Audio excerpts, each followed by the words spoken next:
दोस्तों, अगर आपको भी सीआईडी शो देखना पसंद है और आप सीआईडी के इंस्पेक्टर दया और इंस्पेक्टर अभिजीत की जोड़ी को देखना पसंद करते हैं तो सबसे पहले इस वीडियो को दिल से लाइक कर दीजिए।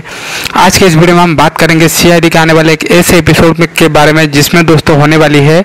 एक बस में बहुत सारे लोगों का किडनैपिंग। जी हाँ दोस्तों, आज का जो एपिसोड है, जिस एपिसोड के बारे में हम बात करेंगे,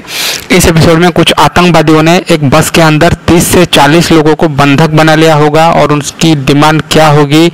क्या आखिर चाहते हैं वो लोग सीआईडी की टीम से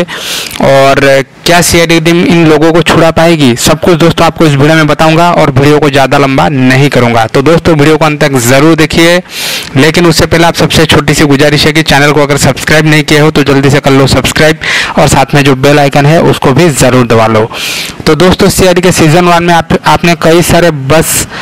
किडनैपिंग की एपिसोड्स देखे होंगे जहाँ पे कुछ आतंकवादी जो होते हैं या फिर कुछ क्रिमिनल्स जो होते हैं, कुछ गुंडे होते हैं, वो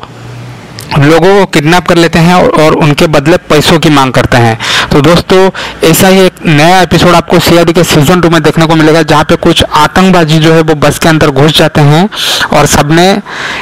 और जितने भी बस के अंदर जितने भी लोग बैठे होते हैं दोस्तों उनको किडनैप कर लिया जाता है और बस को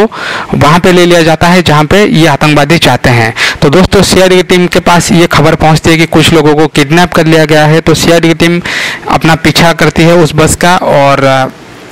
कैसे उस बस को रोकती है, कैसे उन आतंकवादियों को पकड़ती है, ये आपको देखने को मिलेगा आने वाले सीआईडी के सीजन 2 के इस धमाकेदार एपिसोड में, जहां पे इंस्पेक्टर दया जो है वो आपको सुपर कार में पीछा करते हुए नजर आएंगे इस बस का। जी हाँ दोस्तों, बहुत ही जल्द सीआईडी में आपको सुपर कार्स, सुपर बाइक्स, इन सब का इस्तेमाल होते हुए दिखेगा। इंस्पेक्टर दया सुपर कार में पीछा करने वाले हैं इस बस का। तो दोस्तों आप लोग नीचे कमेंट करके ज़रूर बताइए कि आप इस एपिसोड को देखने के लिए कितने एक्साइटेड हैं। मैं मिलता हूँ आप सबसे नेक्स्ट वीडियो में।